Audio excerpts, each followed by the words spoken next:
Hello and welcome back to Boring Dead Gaming, where today we're going to be carrying on with Citizen Sleeper. I think we probably passed the time limit of my first run, yeah, 53 cycles there, so there's no hard limit on the game. I think that's probably the point at which I chose to merge with the Greenway. So I think we'll just keep going until, you know, all the various storylines and stuff that we've started get tied up. Because my first playthrough, it felt... the ending felt right, but I left a lot undone. And I'm hoping to maybe get some more resolution on those, some of those quest lines now. Right. 2 upgrade points, but we're going to save up for a third one, I think. Running out of drives to do. We need to go and speak to Ash. I just wonder whether I reroll all these dice. I might end up using the 3 if I can use it on an engineering, interface task. Then that'll be effectively a 5, which is effectively a positive outcome, more or less. Otherwise, I'll probably re-roll the rest. I've still only got 4. God, there's 2 cycles left. Right, peak. As you walk into the Climbing Briar's cavernous bay, now filled with crates and containers, Esh is waiting for you. In front of her, sliced open with its insides scattered across the top of a heavy-duty crate, is an object you recognise. Helene's drone. You freeze. Hey, come in quick. Oh, that's Northern Irish. Come in quick. Peak nudges you into the bay, looking behind you before sealing the entryway. We have to start being careful. You move closer to the container, your eyes on the drone splayed out in pieces, some parts of it hooked up to a slate that Peak picks up and begins tapping away at. Esh looks up from the dissection. We caught it buzzing around nearby, heading for the ship. She leans over and taps the HA signal on one of the removed pieces of plating. It's a Havanage spy. We think we got it before it sent data back, but we can't be sure. Peak looks at you nervously. Esh cuts in. Have you noticed anyone watching you? Any drones like this? Anyone following you up to the Briar? I've seen this drone. We're going to be honest with them. Esh frowns. Following you? I met its owner. Esh pauses for a while, Peak looking between the two of you. Explain, Sleeper. We're going to tell them about Helene. I think we're going to try, as I said in the last episode, we're going to try and persuade them to abandon their plan. You explain that you met with Helene at the Cordon, and you tell Esh and Peak about what she told you. That the Havanage Council are debating lifting the quarantine, but they are blocked by the hardliners. You speak faster and faster, but before you can finish, Esh walks away in anger, and then comes back again, her eyes burning. What is this, Sleeper? Have you understood nothing from what we've told you? She paces in front of you. Havanage are not your friends. They are administrators, which means they're only so interested in their own power, their own survival, their own causes. They divide people as easily as sorting livestock. The greater good of their work demands it. The wider project of the station, the colony, the nation. Her eyes are wide as she speaks, her anger barely contained. She wants to help. Esh laughs. Help what, Sleeper? Undo the mess of their own creation? She only wishes to placate you, so you'll compromise, so you'll do what is acceptable, not what's right. She's just a counsellor. Let me tell you something, Sleeper, Esh says, her rage hardening into pain. When people become administrators, they give up something. Some part of being human, being an equal among others, goes away. They start talking about the greater good, the systems, the ways in which their hands are tied or their processes compromised. My mother was the administrator of Hawthorne, and I have seen what it did to her. That noble, higher calling, it is toxic. People should never have the chance to decide the fate of others, and those that do so at a cost to their humanity.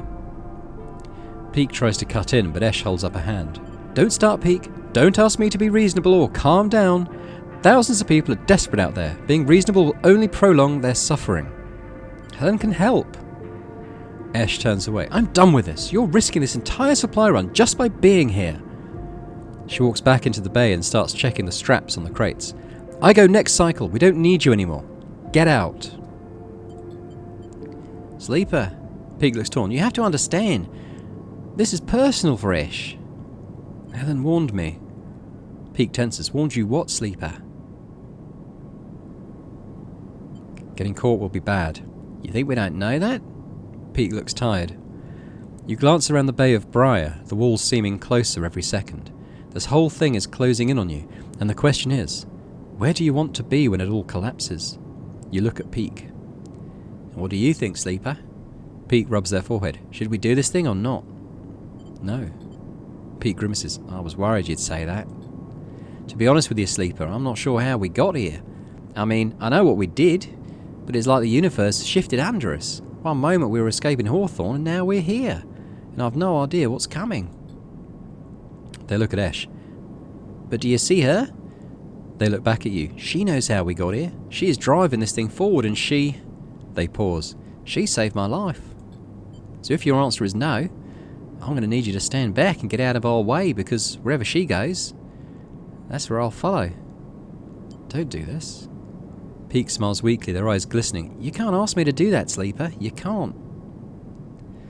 Oh, if they're insisting on doing it, I guess I should help them. I don't want to abandon them. I'm in. Peak nods. Okay then. They squeeze your shoulder. Onward. They slip away to help Esh, leaving you alone to replay the conversation in your head. A certain kind of grim determination settling in the room. Last chance to prepare. Aye, aye, aye. Ooh, I'm not going to do any more of these because we're very close to just losing out on this anyway. I mean, I'd have to invest in deflecting suspicion. And I haven't got the dice. I reroll, but I might not get the good ones. And that's 6 dice. Basically, that's 7 dice investment on that, at minimum. I could maybe do a bit more of this. We get the food going. It's a bit risky, that one. I'm re-rolling all of them. That's better. Okay, we can work with this.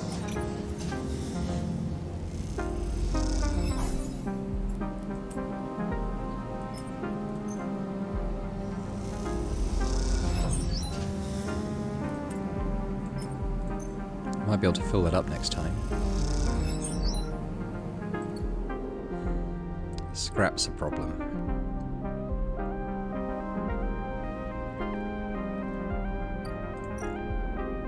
See, it's dangerous as well. I don't want to lose condition particularly.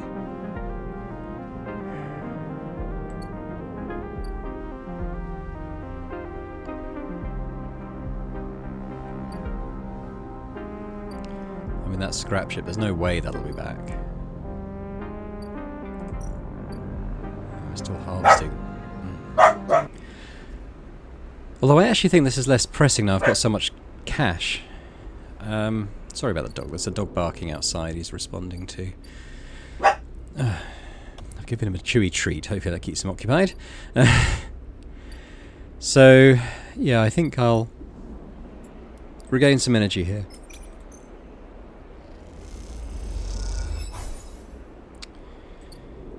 They did say they're going next cycle, but it looks like they're actually 2 cycles away off leaving, so I'm hoping I'll be able to finish off this mushroom thing.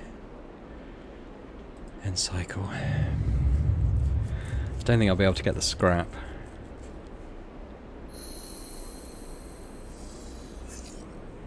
Some good dice, though. Moritz. Sleeper, long time? Moritz is smiling at you when you leave, clearly happy to see you again. Moritz, good to see you. Same. He rubs his hands on his jacket. How you been? Working hard. I bet. He grins. Well, you're always welcome to hang out at the bay if you want. He glances around. Actually, that's what I'm here about. I know Bliss said she didn't want to take any more big jobs, but she's changed her mind or something. He grins. Because now we've got someone looking for a refit of their ship in our bay. You wouldn't believe it. They want their entire ship disarmed, cutting out defence arrays, weapon loggers, ship-to-ship countermeasures, the whole lot. He leans in. We'll be able to start an arms dealership with all the hardware we'll have, and then, when we're done... We'll have up there when we're done. He laughs. Anyway, it's a massive job and we need some hands, so Bliss said to go get you. So come on up. Bliss is waiting on you to accept the job. He pauses. It'll be good to have you up there again. He grins. Like old times. Cool. I mean, we will. Let's finish off this mushroom. So we'll do the 4. We only need 1. So yeah, I think the 3 would be possibly too risky. So we'll put the 4 in. So even a neutral result will give us a full clock. There we go. So we've done that now.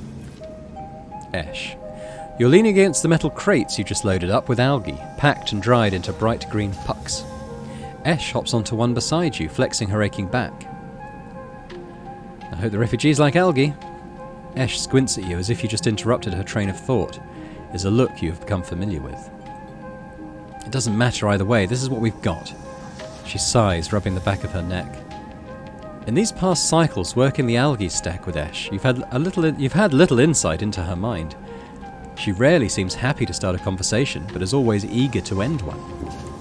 Despite this, you feel like something has grown between you, something like silent trust, the kind that tends to seed itself in the fertile soil of hard but necessary work.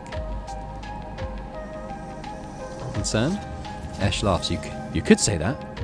She turns to face you. I think I'd be stupid to not be concerned about all of this. She's right, of course, though it's hard to focus your concerns on one thing in particular. Can the refugees survive on the Flotilla? What are Havanage doing to help them? If the quarantine is lifted, is the Eye really in danger? Each worry is far too large to even begin to process, to judge, and they mesh with each other. And they mess with other more personal worries until you feel the anxiety growing in your chest. You look at Esh, and are suddenly eager to speak, to talk about something, anything rather than just sitting and feeling this growing weight. Why escape XPR? Esh pauses, her protective instinct fighting with the trust you've built. You can see her begin to shrug the question off, and then she stops, rethinks, sighs. What you need to understand, Sleeper, is that Erlin's Eye wasn't the only place where the Solheim collapse happened. Sure, Hawthorne, where we grew up, was an XPR installation, but that didn't screen it from Solheim going under. Actually, Solheim was the only reason XPR were ever here. She pauses, hesitant to get into the whole story, but wanting to offer something. She flinches, correcting herself. They are a service corp, you understand? They set up outposts and surrogate systems like this to offer refueling, logistics and maintenance services to bigger companies with extraction contracts. She gestures to the Eye around her, like Solheim. When Solheim went bust, XPR lost their client. And Hawthorne, well, we lost everything. We became an outpost tasked with just holding on. Keep the refueling platforms running, they said. Keep the outpost stable. Hold on to our claim. She rubs at her head as if recalling all this was somehow physically painful. Do you know what it's like to spend your entire life in a place with no future? A place that exists only to hold a legal claim to a piece of territory? To shore up breach of contract negotiations between two corporations? It's like living in a... She searches for the word, her eyes jumping back and forth. In a grave. She clenches her hands. So if you're looking for an answer to why questions, that's your answer. We, Peak and I, know what it's like to be forgotten, to be locked out. She stares hard at the side of the stack, the algae whirling against the glass in beautiful patterns, and she doesn't look away. The silence extends, and you realise the conversation is over. Esh seems angry. Not at you, but with herself for even voicing such ideas. After a while, you stand and start to load the crates onto the powered cargo trolley that Esh will run back to the Briar. As you do, you try to catch her eye, but she avoids it, soothing herself instead with the comforting simplicity of physical work. Okay, we're done. I've only got 3 dice, and they leave tomorrow.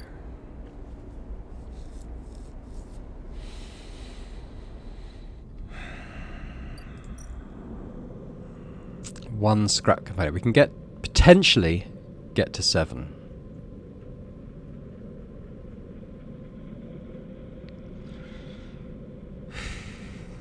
Maybe there'll be time to do one tomorrow.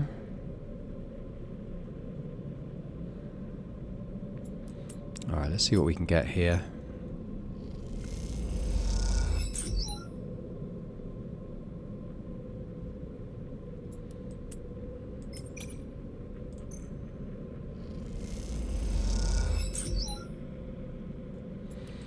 This is the tricky one. I mean, I could try and re-roll it, but I don't know. It's a 50% chance of getting something worse.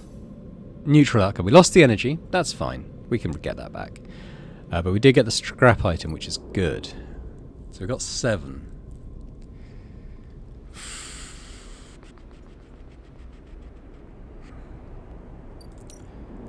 I'm going to go and... I think I'll check Bliss and see what if she's got a timer on her next activity. Unless it prevents us from resting, I'm going to leave that just for now.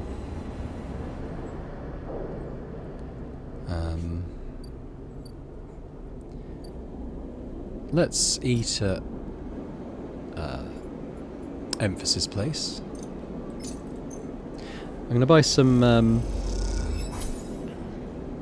that's good. Yeah, I'm going to buy some stabilizer here at the dispensary. We've got loads of money, so that's not a concern.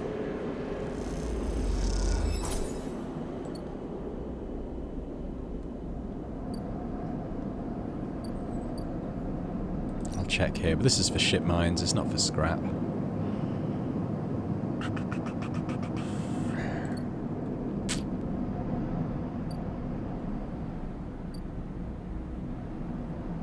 Is there anything I can do to get scrap?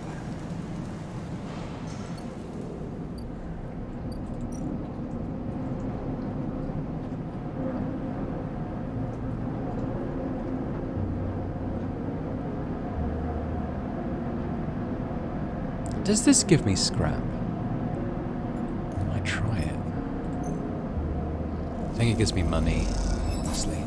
30 cryo. That's fine. Oh, sure, maybe I could turn ship mines into scrap. No, they buy scrap.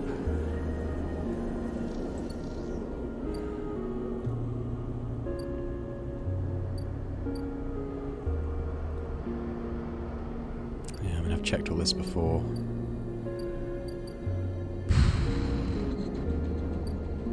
Okay, I think we just have to rest and let the cards fall where they may on the morning. I'm gonna use our stabilizer. Oh, it says complete active scene. So I think that's going to be the Bliss one. So let's go and talk to Bliss. When you enter the bay, it is weirdly quiet. Moritz must be out on some errand, and maybe Bliss is prepping the kit. It's Ankita. Sleeper? Ankita is drifting at one side of the bay. You missed her completely when you came in. Oh, Ankita's disarming her ship. Oh. The idea of not seeing Ankita when you entered a room would have seemed unlikely to you several cycles ago. But seeing her without her armor, she seems smaller, less imposing. Ankita? She nods and kicks off from the wall, drifting closer. So what is this? She asks. Come to avenge Ashton or his sleeper? Or just looking for another payout? Her anger is familiar, but quieter than before, restrained. I don't want to fight. Then why are you here? She looks away, and you can tell her anger isn't directed at you in particular. It just radiates off her like fire. You better be ready to sign. Comes a shout from the bay entrance. Because I've got my best repair tech coming up here especially, and they're going to...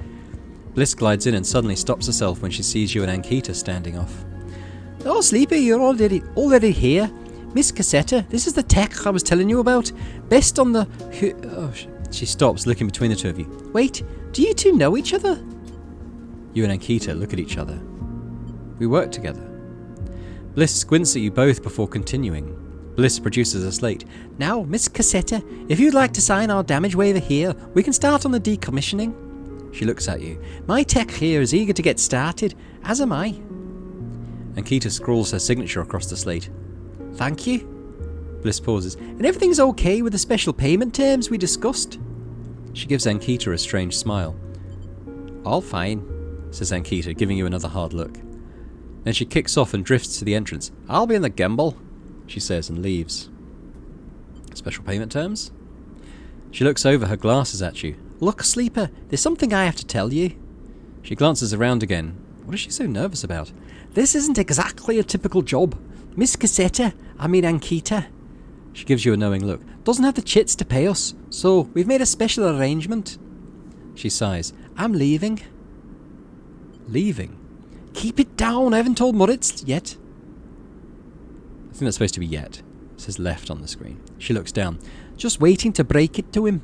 Don't you tell him either. She stares hard at you. I'll tell him when I'm ready. And I don't want him getting worried about Ankita's history. He can be very protective. I've noticed. Look, all I care is that she is heading for the starboard belt. She looks out of the bay. That's where I'm headed. She turns to face you. Also, I wanted to ask. She stops, unsure. If you'd like to come with us? I can't. I did think about that. Do we want to go with Ankita and Bliss off the station? I'm kind of inclined to see if there's a way to stay on the station. She interrupts before you answer. I know things have been hard for you on the Eye, and you've helped me so much. I asked Ankita if she'd carry 2 of us, and she said yes. Moritz will take over the bay anyway, although if you stay, you're welcome to help him run it. I just thought... She sighs. You might have been in need of a fresh start as much as I am. She turns away nervously. Think about it anyway. The berth is there. We've got to finish the job first anyway. And with that, she kicks away and heads to the racks before you can offer an answer. Moments later, Moritz enters with a new cutting torch for the disarming of the ambergris. The starboard belt. You push your thoughts to the back of your mind. Time to get to work. Let's have a look.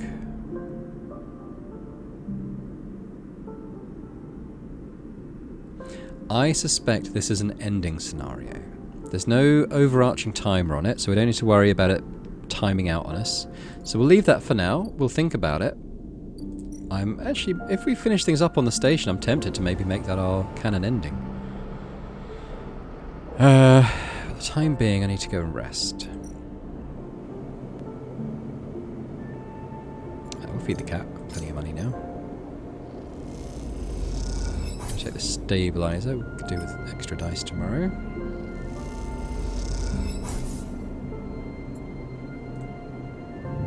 Good rolls, please.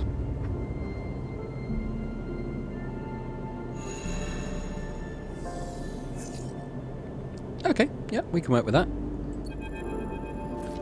Peak. She's gone, Sleeper. Peak is breathless and shaking. She started the run without us. Oh, I've gone a bit scouse on that one. Shit.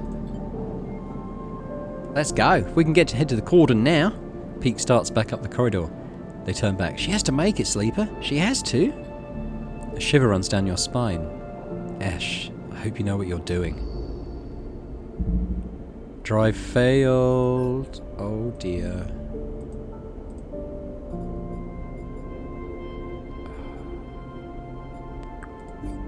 Booger. I ran out of time on that one. It was very tight time limit on that one.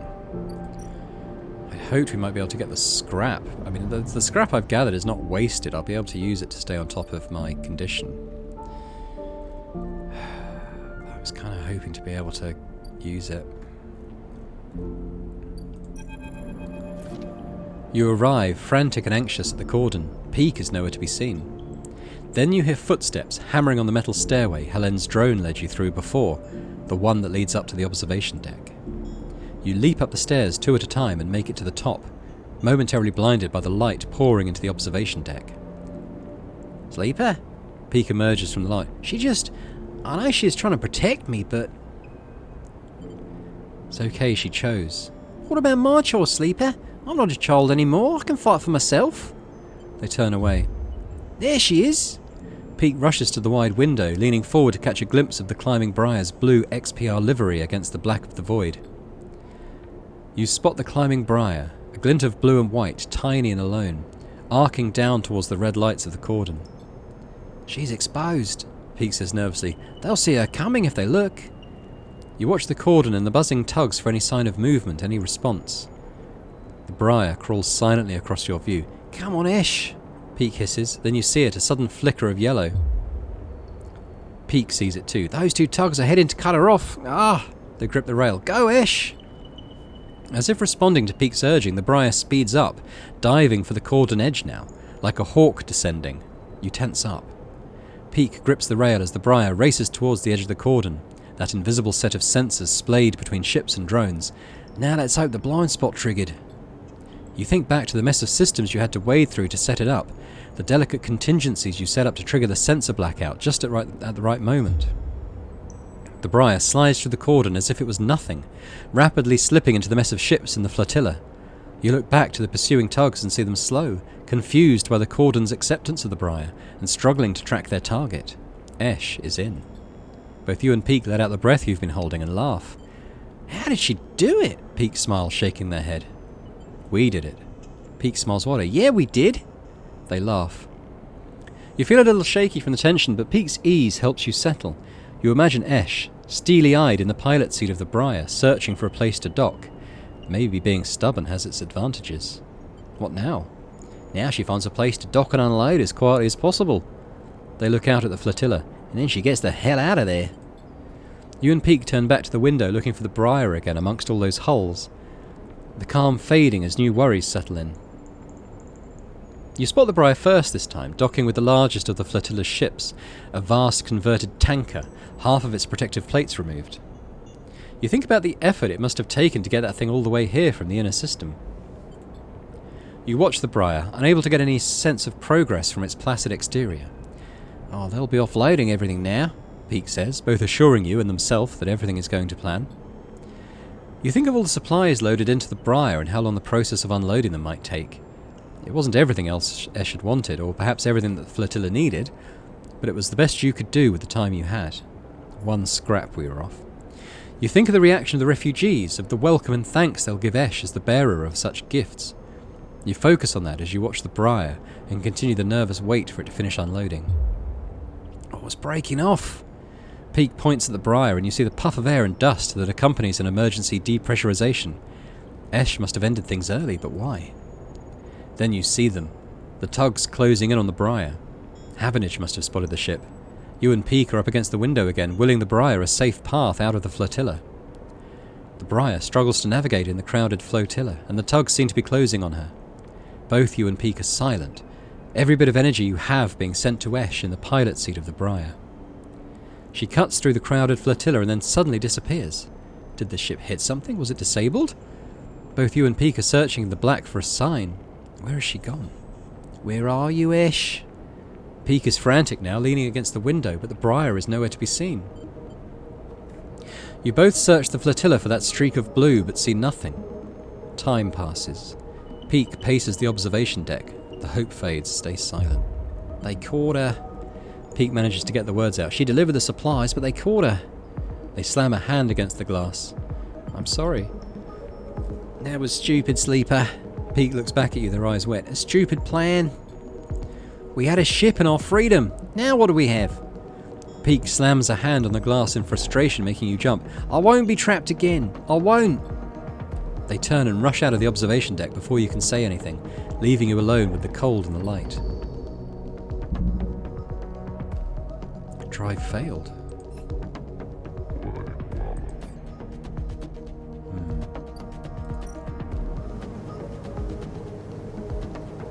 Helen left a message with one of her drones for you to meet her here once she's done cleaning up the mess. Alright, there's more story to tell here. Oh, we don't need that anymore. Don't really need the mushrooms anymore. I'm going to put this into Rabia, I think. Let's get Sabine's story progressing again.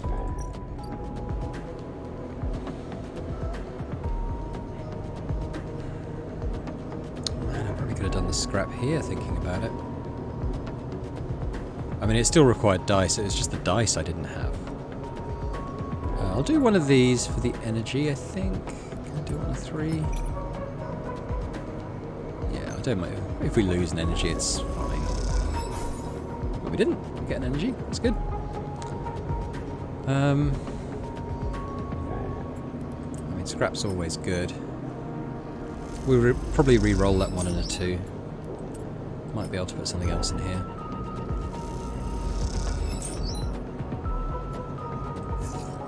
Yeah. Both of these. 2 more.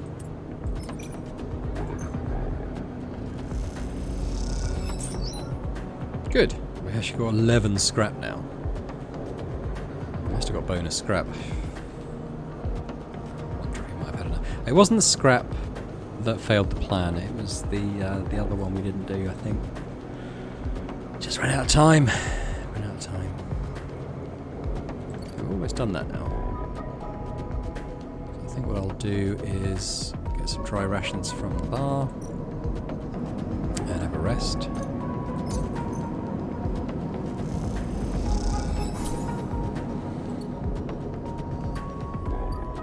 We've got a bed. I'm going to use a scrap just to stay on top of our condition a little bit. We'll feed the stray. I keep hoping it might do a bit more story stuff with it, but it hasn't yet. We're just feeding a cat. Sometimes a cat is just a cat. Okay.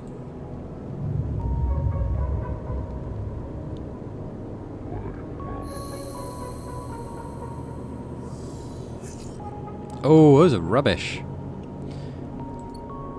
I mean, we can use the 4. We'll use that on Rabia. And finish this clock.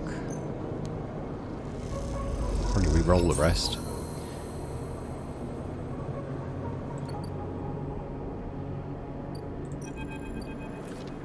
This time you meet inside Rabia's office, although now that you've seen it, office seems like the wrong term. You find her stood in an almost bare, shadowy unit, midway through a sequence of stretchers.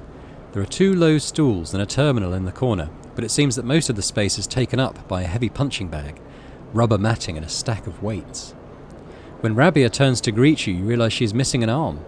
The prosthetic she usually wears is set in a cradle near the terminal, a web of coloured wires running to it. "Updates?" she says, noticing you looking where her artificial arm usually is. "Nothing to worry yourself with." "Sorry, Don't be. I'm sure you've been on the receiving end of more invasive stares than I ever have." You both settle on the stools, Rabia crossing her legs on top and sitting straight-backed. "Gia told me that you've been doing the rounds, collecting tithes, patrolling the wards." She smiles. "Some of the enforcers are impressed, and I hear you handled a few difficult circumstances. Nicely done." "I wanted to help." "And you did." She closes her eyes for a moment. "I hope you can see how things work here now. A strong Yatagan means a strong low end. Both are woven into each other. I know that for you, life on the eye has been a struggle, but I hope we can do something about that from here onwards. Though some of our members may not see it that way. I know you too are a refugee." She looks at you solemnly. "That is why you've come to us." "Enough, Rabia." Sabine's voice cuts through the conversation. "I'm tired of listening to your affected nobility." They cross the room, Rabia's baton in their hand, the end lit with sparking electricity. Rabia looks between the 2 of you. "I suppose this ambush was another cooperation between you 2. She looks strangely unfazed. No, they're acting alone. Sabine pauses, thrown off a moment by your renunciation. Rabia takes this opportunity to act. She leaps from the stool and, fainting past Sabine, grabs the baton and twists it inwards.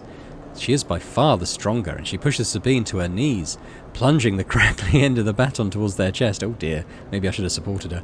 They freeze there, Sabine struggling to keep the crackling baton from their skin. "Stop! Didn't you support them?"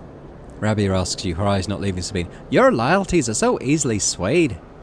"You thought you were more than Yannick's attack dog, Rabia," Sabine spits back. "Are you not able to think for yourself?" Rabia holds the baton strong, and for a moment you think she's about to hammer it down onto Sabine's chest. But after a painful wait, she throws Sabine down instead, then spins the baton in her hand, thumbing a switch and shutting it off in a single move.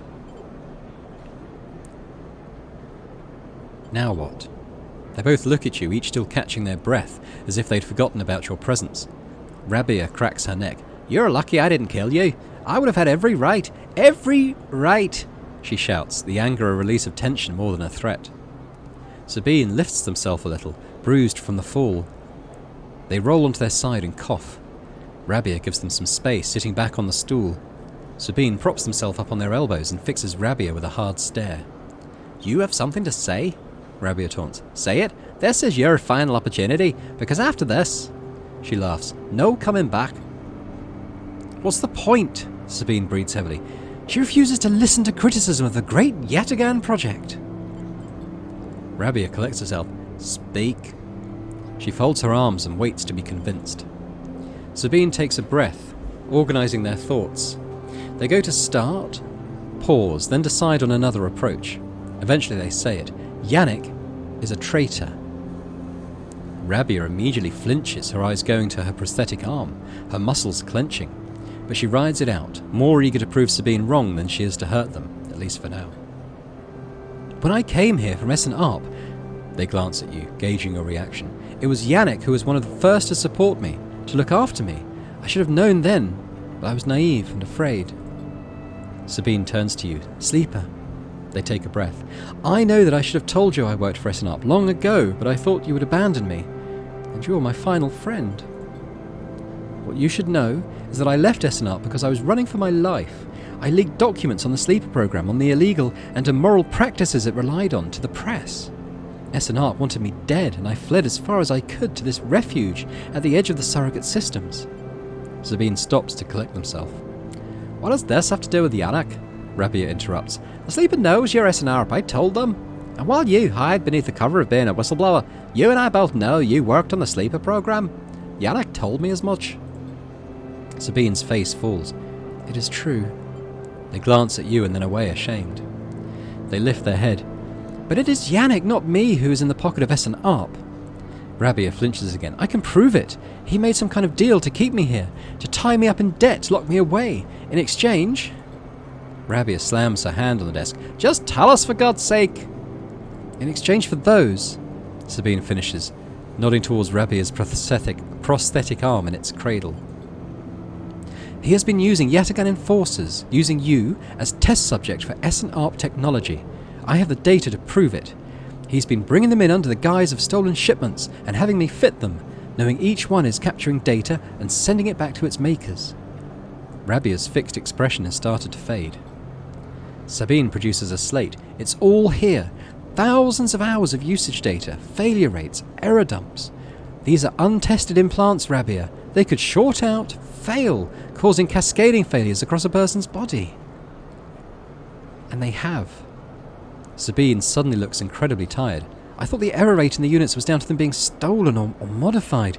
I've tried to fix hundreds of failures in my time here. Not all of them. They stop, unable to continue. Rabia closes her eyes and breathes in. Then she opens them again. She holds out a hand to Sabine. Show me, she says. Later, much later, when you leave, Sabine is still taking Rabia through the manifests and usage data. Both of them crowded around the terminal as Sabine leads Rabia through each layer of Yannick's betrayal. As you leave, Sabine catches your eye and something passes between you, something like a thank you or a sorry, or some other expression that communicates both sadness and hope. Oh, this time we do get an upgrade point. I think that makes it 3. So we need to think about what we're going to do here. I think I'm going to go with...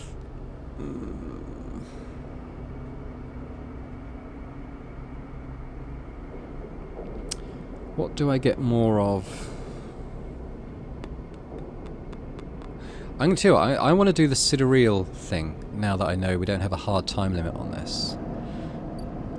And what does that use? That's interface, so we're you know, that's fine, we're covered on that. Fair enough. What about the growing the mushrooms to get more free stabilizer?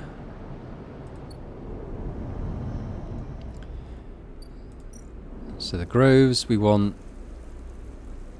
That's an intuit for the grove spores. And harvesting is intuit. So I think we're going to level up intuit, which was kind of what I was going to do anyway, but that just confirms it. So we've got easier rolls on those now. Then we've got another section on this still to go. So what am I going to do? Well, I mean, I'm going to re-roll these because they're terrible, so that's better. Is there anything to do in the network stuff? I think probably we've used it all now. Apart from, like, the data points. So let's think about what we still want to do. We're going to finish off Flux with talking to Helen next cycle. No time limit on helping Bliss, that's fine. We'll do that as kind of like our final thing once we're done with everything else. Rabia is going to take 3 cycles to finish that. I guess the other thing I want to do is maybe get the bar going. Oh, we haven't even done any of this.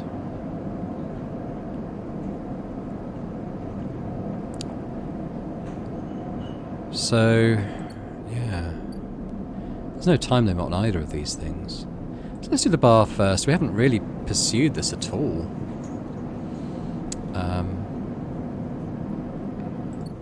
Or do I? Yeah, we do. Yeah, we do.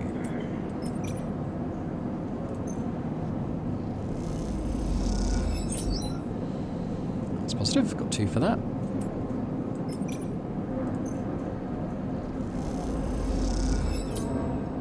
Negative. We still got money. We lost an energy. That's fine. We got a plus energy anyway.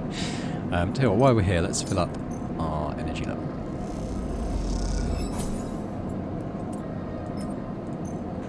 Hopefully get a couple here. Yeah. We'll make money too. We'll do the sidereal last. It's going to take a long time to do that. I think I might... Now I've leveled up my intuit, I might go and try a mushroom harvest. See if we can get a club mushroom or whatever it's called. It's probably not likely, but...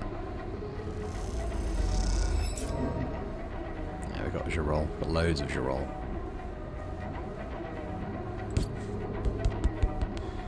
Alright, let's stay... Don't need the energy. Let's just stay here. I'm going to use a scrap just to self-repair. Keep us topped up.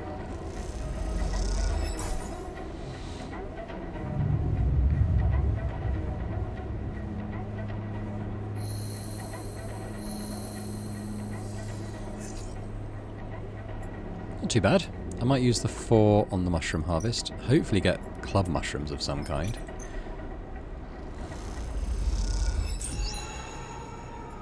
Got 1 club head and a Matsutake. That's okay. We don't... I mean, we're going to be on top of it. We're not going to need stabilizer for a little while, honestly. Let's go and talk to Helene as we're over this side. I'm sorry, Sleeper. Helen comes towards you along the walkway, but your friend must have known there was a chance this would happen. She seems unsure how to greet you and looks nervously around. She's being held along with her ship. Release her! How many times do I have to tell you I don't control Havenage? Helene pinches the bridge of her nose. Cordon security has her for now, and she and her ship will be held in the quarantine until it's lifted. As for the quarantine... She glances at her slate. We are working on it, but the council is unlikely to budge now. Not after this. She runs a hand through her hair. Oh, this is the last thing I needed. Helene meets your eye. She managed to smuggle some supplies through, but we couldn't trace them. The refugees had already hidden them by the time we arrived. And the refugees? Well, the flotilla got its supplies. Your friend has to be commended for that. Helene shoots you a glance. Even if her stunt has only worsened the crisis. The reports we're getting from the refugees is that things are stable there. They seem to be well organised. So well organised, in fact, that they've stopped speaking to us. She looks nervously around. I'm worried, Sleeper, about what is happening in there. But after recent events, Cordon security are keeping the place locked down tighter than ever. No one can get in. Meanwhile, the hardline councillors are preaching in the chamber as we speak. Oh, it's a deadlock, and I don't know when it will loosen its grip. Helene walks a little way away and turns back. I wish I had better news, Sleeper, but we knew this was coming. What can be done? It's a waiting game now. I'll do my best to make my voice heard in the debates to persuade members, and we will see what can be done. We still don't know why the flotilla came here, why they abandoned settlements and outposts throughout the system to flee to this ruined station.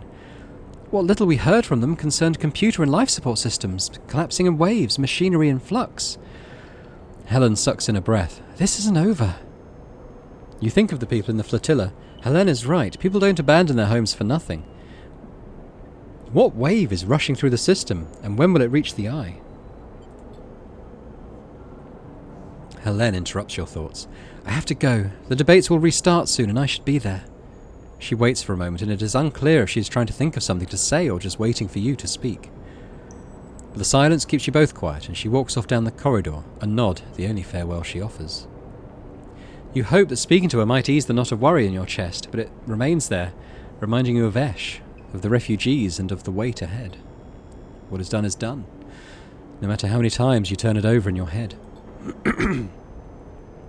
You get the feeling you will be needed soon, and for that you must save your strength. What was it Feng told you Erlin said? The eye opens for us all. Not this time. For now the eye remains closed to those that need it. A shudder runs through you. Something is coming and you can feel it. This isn't over.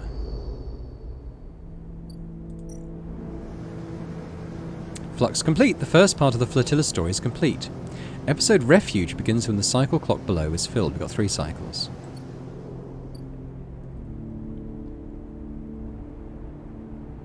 Part 3 is not yet released. I might check their website and see when it is. And if it's near, maybe I'll hold off until they have released it. Something to think about. Yeah, I think I'm going to go back to the bar. We'll finish up there. Re-roll that 1 and a 2. Maybe have something a bit more productive to do. They're still waiting for that to happen. Let's top up our... Well, actually, I won't. We might get energy from one of the things we do. It's possible. Try the 3. Positive. Good. Right, 1 more. We'll use the 6.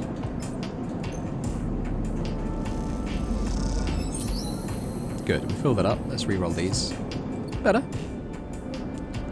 Let's talk to Tala. I can't... You know, we haven't talked to Tala since like episode 1 or 2. So I'm going to have to remember what her voice. I don't know. The Girol slides from the bottle into the lumpy recycled glass, a pale grassy yellow under the overlook's warm lights. The spacer nods and takes the drink, bringing it up to their face in both hands like an offering bowl. This is the good stuff, the stuff Tala says is aged in wooden casks, stored in some closed-off part of the old station, among corroded wires and softly looping systems, though sometimes it is hard to tell if Tala is joking. Either way, you like pouring this stuff. It gets on your fingers, and if you rub them together you can smell the mossy drink, cut through with aniseed, mushrooms, wood, as the alcohol evaporates. You like those who order it too. The aged Girol is kept beneath the bar, open to order only by those who know it's there, like the quiet spacer sitting at the bar right now. We don't want to watch him while he's drinking, busy ourselves. You pull a rag from your overalls and wipe down the bar, the Girol smell lifting, then disappearing into the stale station air. The overlook is quiet this cycle. The salvage is busy offloading, the regulars likely at the Ort Exchange or queuing up for work at the Havenage shipyards. You're in the right mood for a quiet shift. Some cycles drag along, the overlook empty and claustrophobic, but this one has caught you just right. And in this moment some kind of calm has descended as you tinker away at the bar, lining up the bottles as your thoughts expand to fill the space. Suddenly you hear a heavy clunking at the door. It creaks open and a huge cylindrical metal tank rumbles through, slamming into the floor. Shit! Tala breezes in from behind it, a whirl of hair and bright eyes. Shit, shit, shit! Tala? Sleeper! She ducks behind the bar and comes over. Can you help me with this? You look at the huge metal tank suspiciously. How did that get up here? Tala puts a hand on her hip. Are you going to help me or what? You come round the bar and get to one side of the tank. Okay, says Tala. On my count, 1, 2, 3. You both heave the tank up to standing. Somehow. You hold it in place, struggling to keep it steady. Where's this going? In the back, comes a voice from behind the tank. Somehow you manage to lug this huge thing into the back room, where you place it in one corner, dwarfing the rest of the contents in the cramped space. As you do, you hear a crunch. You stand back and look at the expired rations oozing out from under the tank. Oh, shit! Tala looks at you apologetically. I know you like those. Good riddance. Tala smiles. Oh, good. I thought maybe liking expired rations was some kind of sleeper thing. You push the crushed rations to one side. That's the end of that. Tala looks exhausted and rubs her shoulders. Francis, I swear to... Francis? Francis, I mentioned him already. My guy on the door. Deals with suppliers. Tall. She sighs. He was supposed to be back from Metienne's up in the Greenway by now. Back with our Girol. She leans against the tank. It seems like he's got lost again. Or joined the Haifa commune. We need that Girol. There's 4 other bars near here, and the spacers sure as hell don't come to the overlook for the ambience. She looks through the open door to check if anyone can hear her. She knocks on the hollow tank. So I'm taking matters into my own hands, she smiles. Welcome, sleeper, to the Overlook Distillery. You look around the dank back room. Needs some work. She picks at some paint flaking from the metal walls. Well, I might need some help, though. She shrugs. You up for it? She knocks on the tank again. Could be fun. Happy to help. Okay. She grabs you by the shoulders. I'm excited. She turns around and looks at the tank. I reckon we chop this thing in half. One half for fermentation, the other we turn into a still. We also need to gather the ingredients. She turns back and looks at you.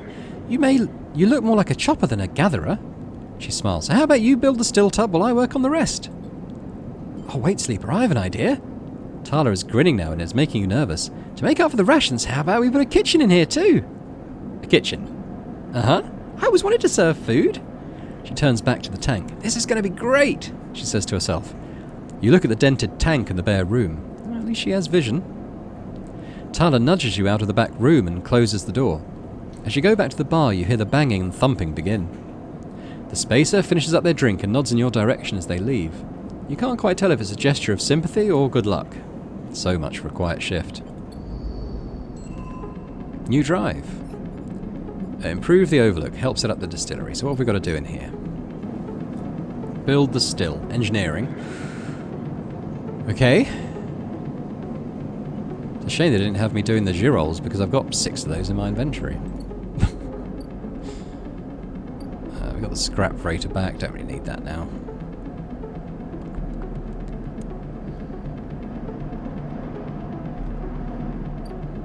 Yeah, we'll keep going on this then, for now.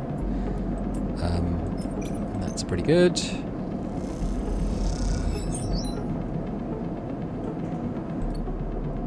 Don't know what to do with the 2, really.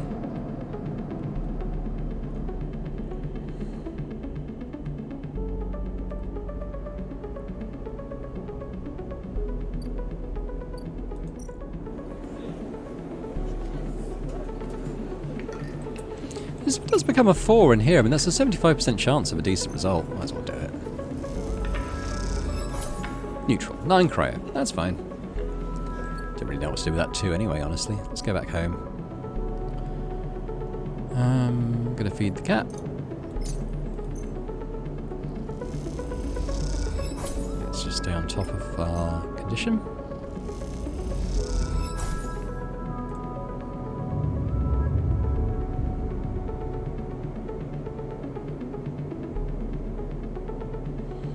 Good rolls, please. Middling.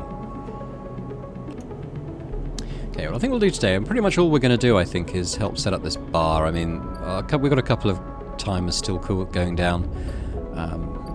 So there's not a lot more we can do, really. It's either this or the sidereal, but we'll focus on one thing at a time. We will do the sidereal and help Lem and Mina. That's a very much long-term project.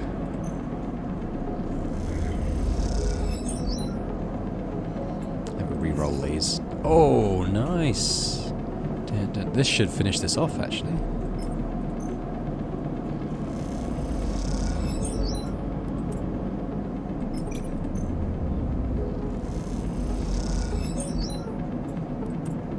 Might get some scrap. It is an engineering task, so we have a chance of getting scrap. Not this time. We do finish off the clock. Tala stands back from the newly finished still and tub, hands on hips. Look at this, she grins. The Overlook Distillery in all its glory. She squeezes you around the shoulders. Thank you. How's sourcing ingredients? Tala smiles. I think I've got most of it covered between the food factories in the low end and the farm stacks on the greenway. However, she pauses, there is an issue. What's the problem? Well, Girol the drink, as you probably guessed, is named after Girol the mushroom. That's what gives it that golden colour and earthy taste. The alcohol is infused with the mushrooms along with a mix of spices. That means you need Girol caps to make Girol, but no one wants to supply us. The distilleries on the greenway are taking all the stock from the farms out there, so it's hard to get a single cap across Founder's Gap. However, I have an idea, she smiles. We can grow our own Girol caps here. She gestures at the increasingly equipment-filled back room. I can bring you mushrooms. Tala gives you a pitying look. Where's your vision? Any outsider supplier means they take a cut. Okay, maybe not you, but someone, somewhere takes a cut. Tala puts a hand on the still. We made a still. We set all this up. How hard can growing mushrooms be? They don't need light. They barely need soil. We can do this. She pauses. Or at least we could if we had something to grow them from. Like spores? Exactly. Suddenly you feel like you've walked into a trap. And you are the perfect person to get me those spores. She nods rapidly. Think about it. You built the still, you're great with plants, you know the eye like the back of your hand. Need I go on? Half of that isn't even true. Oh, don't be so modest. She pats your shoulder. Look, I can't leave the bar, and the other people picking up shifts. She grimaces. I'm saying it has to be you. Fine. Wonderful! You'll love it over on the Greenway. I think. All that fresh air, open space. She sees your expression. Okay, I'm done. I'm done. She turns back to look at the still and the fledgling distillery forming around it. It really is something, though, isn't it? And want to or not, you really have to agree.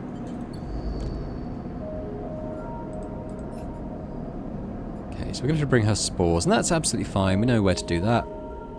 We need dice to do that, obviously. So let's go rest. Feed the cat. Top up that condition.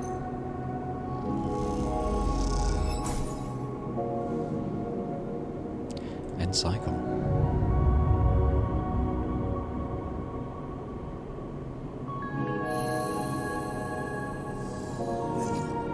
Ooh, that's a nice day of dice. Very nice. Ooh, we've got things to advance as well. Well, you know what? I think it's getting on for the hour mark, so let's leave that here for now. When we come back, we'll go and gather some spores. We'll check in on Rabia, and Helene, I think, is going to be ready by now. So thanks very much for watching. I hope you've enjoyed this. If you have, then please do hit the thumbs up button on the video. Leave me a comment. Let me know what you think. Are you happy with everything, how it's going? Is Flux, that first chapter, is that destined to fail? Because that leads into a second DLC chapter, obviously. It felt like, you know, maybe you can succeed, but you have to be very, very lucky on your dice rolls and stuff. Because, like, I was on course, but it just ran out of time on it, really. But yeah, subscribe to the channel if you've not done so already, because that'd be fantastic. And in the meantime, I hope to see you again next time for more Citizen Sleeper. Bye for now.